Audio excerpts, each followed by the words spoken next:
पेश है कहानी लाल इश्क का छठा हिस्सा। बाबा जी ने मन ही मन कहा, गुलफशाह, आज का दिन तुम्हारे लिए आखिरी दिन साबित होगा इस घर में। आज के बाद मैं तुम्हें इस काबिल नहीं छोड़ूंगा कि तुम किसी को भी कत्ल कर सको। ये सब सोचते हुए बाबा जी अपने कमरे में गए और कुछ ज़रूरी सामान अपने झोले में रखने लगे। फिर बैठकर वो ऊपर वाले से दुआ करने लगे कि उन्हें उनके मकसद में कामयाबी मिले। इधर सुबह की सूरज की किरणें चारों ओर फैल चुकी थी। गुलफशाह की आंखें खुली, वो उठकर बैठ गई। फिर उसने एक नज़र कबीर को देखा और उसके सिर पर हाथ फेरने लगी। इसके बाद उठकर वो घर के कामकाज में लग गई। सुबह के 9 बज गए थे। सभी चाय नाश्ते में लगे हुए थे और गुलफशाह रोज की तरह सबके लिए खाना बना रही थी कि तभी दरवाजे की बेल बजी। हमेशा की तरह कबीर की बहन ने जाकर दरवाज़ा खोला तो सामने महेश को खड़ा पाया। उसने महेश को अंदर आने के लिए कहा तो महेश अंदर आकर वहीं रुक गया। उसके चेहरे का रंग कुछ उड़ा हुआ था। उसे देखकर कबीर ने कहा, आओ महेश आओ, ठीक वक्त पर आए हो। आओ हमारे साथ चाय पानी का लुत्फ़ उठाओ। महेश ने उसकी बात का कोई जवाब नहीं दिया। वो चुपचाप अपनी जगह पर खड़ा कबीर को निहारता रहा। कबीर थोड़ा सोच में पड़ गया। कबीर ये देखकर भी हैरान था कि उसकी बहन जो दरवाज़ा खोलने गई थी वो भी दरवाज़ा खोले कभी कबीर को देखती तो कभी दरवाजे के बाहर। इससे पहले कि कबीर कुछ और कहता, महेश ने सभी को अपनी ओर आने का इशारा किया। उसके इस पुरस्कार अंदाज ने सबको हैरान कर दिया। कबीर झट से कुर्सी से उठकर महेश की तरफ बढ़ा तो उसके साथ उसके माता पिता भी महेश के पास आ गए। उनके वहां आते ही बाबा जी और उनके साथी उस मकान के अंदर दाखिल हो गए। इधर गुलफशाह भी किचन से बाहर निकल कर आ गई, मगर बाबा जी को देखकर उसके चेहरे का रंग फीका पड़ गया। उसको देखते ही बाबा जी ने अपने हाथ में पकड़ी हुई मटकी से पानी निकालकर गुलफशाह पर छिड़क दिया, जिससे गुलफशाह दर्द से चीख पड़ी। बाबा जी ने तुरंत उसके इर्द गिर्द एक हिसार कायम किया। ये देखकर कबीर गुलफशाह की ओर दौड़ा, मगर महेश ने उसे पकड़ लिया। बाबा जी ने कहा, कोई भी इस लड़की के पास नहीं जाएगा। कबीर के पिताजी कहने लगे, बाबा जी ये सब क्या हो रहा है। बाबा जी ने कहा, आप लोगों को सब कुछ समझ आ जाएगा। अभी बस इतना जान लो कि ये लड़की जिसको आप लोगों ने अपनी बहू बनाकर रखा हुआ है, ये कोई इंसान नहीं बल्कि कोई खतरनाक शय है। उसकी बात पर कबीर बोला, ये क्या कह रहे हैं आप बाबा जी? गुलफशाह तो बहुत नेक लड़की है। उसकी बात पर बाबा जी ने उसे जवाब दिया, अभी दूध का दूध और पानी का पानी हो जाएगा। ये कहकर बाबा जी ने मंत्रोच्चारण शुरू कर दिया। उनके साथ उनके साथियों ने भी जोर जोर से मंत्र पढ़ना शुरू कर दिया। मंत्रों की आवाज़ गुलफशाह को तकलीफ दे रही थी। वो दर्द से कराह रही थी। उसने अपने कानों को अपने दोनों हाथों से ढक रखा था। बाबा जी ने मंत्रोच्चारण रोका और गुलफशाह से बोले, बोल लड़की, कौन है तू और यहाँ क्या करने आई है? तेरा क्या इरादा है, बता इन सबको। गुलफशाह ने कराहते हुए कहा, कबीर मुझे बचा लो, मुझे बहुत तकलीफ़ हो रही है। इन सबको यहाँ से भगा दो कबीर। उसकी तकलीफ़ कबीर से देखी नहीं गई तो वो एक बार फिर गुलफशाह की तरफ दौड़ा, मगर महेश ने उसे फिर से पकड़ लिया। बाबा जी ने कबीर से कहा, बचपना मत करो कबीर, अभी इसकी असलियत तुम नहीं जानते हो। ये कोई साधारण इंसान नहीं है बल्कि ये एक शैतान ही है। उनकी बात पर कबीर कहने लगा, ऐसा नहीं हो सकता, ये कोई शैतान नहीं हो सकती, ये हम लोगों के साथ अच्छे से रह रही है। बाबा जी कहने लगे, अगर ये शैतान नहीं है तो फिर ये अभिमंत्रित किया हुआ पानी इसे तकलीफ़ क्यों दे रहा है? क्यों इसने अपने कानों को बंद कर रखा है उन मंत्रों से बचाव के लिए जो हम अपनी हिफाजत के लिए बोलते हैं? क्या कभी इंसान को ईश्वर के नाम से तकलीफ़ होती है? उनकी बात ने सभी को सोचने पर मजबूर कर दिया। कबीर ने गुलफशाह से कहा, गुलफशाह, क्या बाबा जी जो कह रहे हैं वो सच है? क्या सच में तुम कोई बुरी शय हो? नहीं, ऐसा नहीं हो सकता। मेरा दिल कहता है कि तुम हम में से ही हो।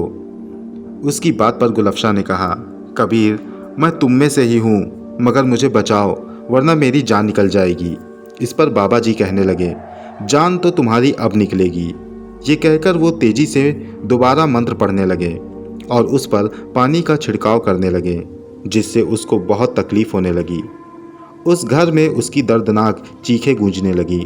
बाबा जी ने अपने झोले से और कुछ अंगूठियां निकाली और कबीर के पूरे परिवार को देकर उसे पहनने के लिए कहा। सभी ने अपनी उंगलियों में वो अंगूठियां डाल ली।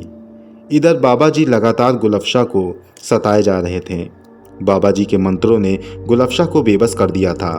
उसने अपनी ताकतों का भरपूर इस्तेमाल करने की कोशिश की, मगर उसकी ताकतें नाकाम साबित हुईं। अब गुलफशा को कोई चारा दिखाई नहीं दे रहा था, तो उसने बाबा जी से कहा, मुझे छोड़ दो, आखिर तुम लोग चाहते क्या हो? बाबा जी ने कहा, मैं चाहता हूँ कि तुम इन सब को सच्चाई बताओ कि तुम कौन हो और यहाँ किस इरादे से रुकी हो। गुलफशा कहने लगी, मैं एक सीधी सादी लड़की हूँ और कोई शैतान नहीं। इस पर बाबा जी ने कहा, तू ऐसे नहीं मानेगी। ये कहकर उन्होंने अपने झोले से कुछ सामान निकाला और उस पर मंत्र पढ़कर गुलफशा के ऊपर फेंक दिया, जिससे गुलफशा बिन पानी मछली की तरह तड़पने लगी और उसकी शक्ल में तब्दीली आने लगी। धीरे धीरे वो अपनी असली शक्ल में आ गई, जो बहुत भयानक और खौफनाक थी। उसका चेहरा देखकर कबीर और उसके घर वाले खौफजदा हो गए। उन्हें अपनी आंखों पर यकीन नहीं हो रहा था। बाबा जी ने कहा, देखो कबीर, ये है इसकी असलियत। ये कोई इंसान नहीं बल्कि एक शैतान जिन है, जो लोगों का कत्ल करके उनका खून चूस जाती है। यही है वो जिसकी वजह से इस इलाके में इतने सारे कत्ल हुए हैं। यही सबका खून चूसकर उन्हें मौत के घाट उतार देती है। तुमने इस बात पर कभी गौर किया कि जब से ये यहाँ आई है तब से ही कत्लों का सिलसिला शुरू हुआ है? बाबा जी की बातों ने कबीर और उसके परिवार वालों को सोचने पर मजबूर कर दिया। बाबा जी ने कहा, अब वो लड़की, बता अपनी असलियत कि तू कौन है। अब गुलफशा की असलियत सबके सामने आ गई थी। खुद को बेनकाब होता देख गुलफशा ने कहा, हाँ, मैं कोई इंसान नहीं बल्कि एक शैतान जिन हूँ। गुलफशा के मुंह से ये अल्फाज सुनकर सभी दंग रह गए। वो कहने लगी, मैं सिला कौम की एक जिन हूँ। हमारे कौम के लोग इब्लीस शैतान की पूजा करते हैं। हम लोग इंसानों का कत्ल करके उनका खून पी लेते हैं। मैं भी अपने कौम की जिन हूँ। बड़ी होने पर मैं भी वीरानों में अपने शिकार की तलाश करती थी। हम बहुत राजदारी से ये काम करते थे। हम नहीं चाहते थे कि हमारे कौम के बारे में किसी को पता लगे और फिर वो हमसे बचने के लिए कोई समाधान खोजे। इसलिए हम अपना काम बहुत ही सावधानी से करते थे। मगर जब मैंने कबीर को देखा तो मुझे ये बहुत अच्छा लगा। मैं इसका खून नहीं पीना चाहती थी, मगर खुद को रोक भी ना पा रही थी। स्टेशन पर जब कबीर दिल्ली से आ रहा था तब मैंने उसे देखा था और फिर मैं जानबूझकर इसके सामने बार बार आती रही। कबीर मुझे चाहने लगा था। पहले मुझे लगा कि बस ये कुछ पल की चाहत है, मगर मैंने महसूस किया कि कबीर मुझे पूरे मन से चाहता है। मैंने फैसला कर लिया कि सारी ज़िंदगी कबीर के साथ गुजारूंगी। इसलिए मैंने कबीर पर थोड़ा सा जादू चलाया, जिसके असर से इसके दिल में मेरे लिए जो चाहत थी वो और गहरी हो गई। मैंने इसे झूठी कहानी सुनाई, फिर इसके साथ यहाँ आ गई।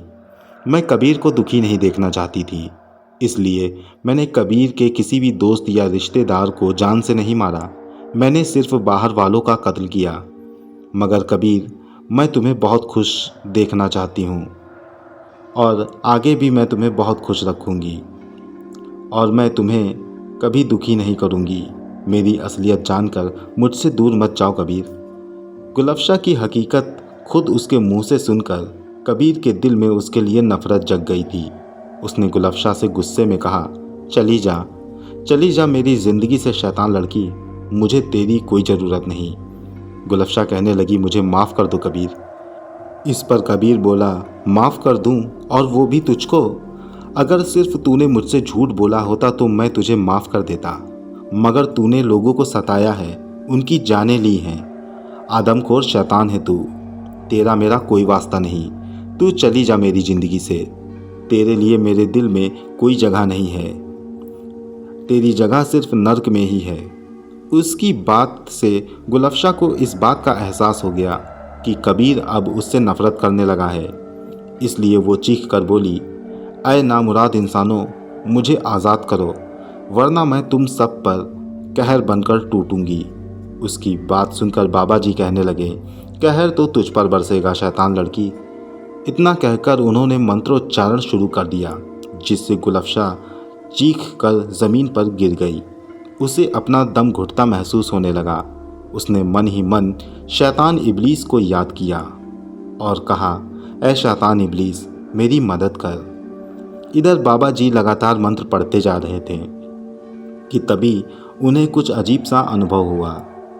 इससे पहले कि वो कुछ समझ पाते, उस घर में एक तेज हवा का झोंका आया। ये झोंका इतनी तेज था जिससे सब लोग इधर उधर हो गए। इससे पहले कि वो संभलते, उन्होंने देखा कि एक पुरस्कार धुआं घर के अंदर दाखिल हुआ, जिसने लोगों को बारी बारी से धकेलना शुरू कर दिया। उसने एक जोरदार झटका कबीर को भी दिया, जिससे कबीर तेजी से गुलफशा से जा टकराया। टक्कर लगने से गुलफशा और कबीर दोनों हिसार से बाहर आ गए। हिसार से बाहर आने के बाद गुलफशा की ताकत में थोड़ी सी बढ़ोतरी हो गई। मौका देखते हुए गुलफशा ने कबीर को अपनी पुरस्कार ताकतों से बेहोश किया और देखते ही देखते कबीर और गुलफशा दोनों वहाँ से बड़े पुरस्कार ढंग से गायब हो गए और वो दूसरा धुआं वहाँ से निकलकर हवा में गायब हो गया। ये देखकर कबीर के माता पिता की परेशानी बढ़ गई। उन्हें कबीर की फिक्र होने लगी। कबीर के पिता ने बाबा जी से कहा, बाबा जी, मेरा बेटा कहाँ चला गया? वो जिन उसे कहाँ ले गई है? मेरे बच्चे को बचा लो बाबा जी, मुझे मेरा बेटा वापस ला दो। बाबा जी खामोशी से आसमान की ओर एकटक देखे जा रहे थे। फिर उन्होंने कहा, चिंता मत करो, वो कबीर को कुछ नहीं करेगी। मैं इतना अच्छे से जान गया हूँ कि वो कबीर को हद से ज़्यादा मोहब्बत करती है, इसलिए उसने इतने दिनों तक आप सबके साथ रहते हुए भी आप लोगों को कोई नुकसान नहीं पहुँचाया। वो कबीर को कुछ नहीं करेगी। और रही बात कबीर की, तो मैं उसे वापस लाने का पूरा प्रयास करूँगा। बस आप लोगों को आज के दिन मेरे साथ ही रहना होगा। मैं नहीं चाहता कि आप लोगों पर फिर कोई शय हमला करे। आप लोग चलकर मेरे साथ मेरे स्थान पर रुकेंगे और मैं कबीर को वापस लाने की तैयारी करूँगा। हमें वक्त ज़ाया नहीं करना चाहिए। आप लोग मेरे साथ चलिए। बाबा जी ने महेश से सबको साथ ले चलने को कहा। महेश ने अपनी गाड़ी में सबको बैठाया और बाबा जी के साथ उनके स्थान पर चल दिया। बाबा जी के स्थान पर सभी को छोड़कर महेश और बाबा जी साथ में किसी दूसरी जगह पर निकल पड़े। महेश ने बाबा जी से कहा, बाबा जी, अब आप क्या करने वाले हैं? क्या कबीर ठीक तो होगा? इस पर बाबा जी ने कहा, हाँ, वो बिल्कुल ठीक होगा और मैं अब एक ऐसी तंत्र क्रिया करने जा रहा हूँ जो मैंने आज से पहले कभी नहीं की, या यूँ समझ लो आज से पहले मुझे इसकी कोई ज़रूरत ही नहीं पड़ी, मगर आज इस क्रिया के द्वारा ही कबीर को वापस लाना संभव है। इसके अतिरिक्त और कोई चारा नहीं है। लेकिन वो क्रिया कौन सी है? महेश के पूछने पर बाबा जी कहने लगे, चलते रहो मेरे साथ, मैं तुम्हें सब बताऊंगा। महेश बाबा जी को उनके बताए हुए रास्ते पर लिए जा रहा था और इधर गुलफशा धुएं की शक्ल में कबीर को अपने साथ शहर से दूर वीरानियों की तरफ लिए जा रही थी। वो लगभग शहर से दूर आ चुकी थी कि तभी उसे तेज झटका महसूस हुआ, जिससे वो ज़मीन में आ गिरी और कबीर भी धड़ से ज़मीन में गिर पड़ा। गुलफशा ने खुद को संभाला और कबीर की ओर बढ़ी, लेकिन तभी उसके कदम अपनी जगह पर रुक गए, क्योंकि कबीर के पास एक दूसरी लड़की खड़ी थी। ये गुलफशा की बड़ी बहन अंजहील थी। उसे अपने सामने खड़ा देख गुलफशा थोड़ी हैरान हुई। फिर बोली, ये क्या पागलपन है अंजहील? वो बोली, पागलपन तो तू कर रही है गुलफशा। तू इंसान के इश्क में ये भूल गई कि हम सिर्फ इंसानों का कत्ल करके उनका खून पीते हैं और अपनी प्यास बुझाते हैं। तुझे तो इसको कत्ल करके मार देना चाहिए था। इस पर गुलफशा कहने लगी, ये मेरा जाती मामला है और मैं इसे मारूं या ना मारूं इससे तुम्हें क्या? तुम मेरा रास्ता छोड़ो। इस पर अंजहील कहने लगी, नहीं, मैं तेरा रास्ता यूँ नहीं छोड़ूंगी। मैं यहाँ आई हूँ इसे कत्ल करने, ताकि इसके खून से थोड़ी प्यास बुझा सकूँ। मैं काफ़ी दिनों से तुम्हारे इर्द गिर्द मंडरा रही थी, मैं समझ नहीं पा रही थी कि तुम इसे कत्ल क्यों नहीं कर रही हो, मगर आज सब कुछ साफ हो गया। ये इंसान तुम्हारी असलियत जानकर तुम्हें ठुकराने को तैयार है और तुम इसे बचाना चाहती हो। हाँ, मैं बचाना चाहती हूँ क्योंकि मैं इससे मोहब्बत करती हूँ और इसके बिना नहीं रह सकती। तुम एक बात कान खोलकर सुन लो, ये मेरा जाति मामला है और इसमें तुम दखल मत देना, वरना अंजाम बुरा होगा। इस पर अंजहील कहने लगी, तू इस इंसान के लिए मुझे नुकसान पहुंचाएगी, अपनी सगी बहन को नुकसान पहुंचाएगी? हाँ, पहुंचाऊंगी, गुलफशा ने गुस्से में कहा। तो अंजहील कहने लगी, ठीक है, तो तू भी सुन ले। आकाई इब्लीस की खातिर मैं इसे क्या, तुझे भी कत्ल कर सकती हूँ, इसलिए कह रही हूँ कि अभी भी वक्त है। मान लो मेरी बात, हम दोनों लोग इसके खून से अपनी प्यास बुझाएंगे और इसकी रूह आकाई इब्लीस की गुलाम हो जाएगी। ये सुनकर गुलफशा तैश में आ गई। कहने लगी, अंजहील, अब तुम यहाँ से चली जाओ, वरना बहुत बुरा अंजाम होगा। आकाई इब्लीस के लिए मैं भी सब कुछ करती हूँ। उन्हें रूह चाहिए जिससे वो इंसानों को शैतान बनाकर उनकी फ़ौज बना सके।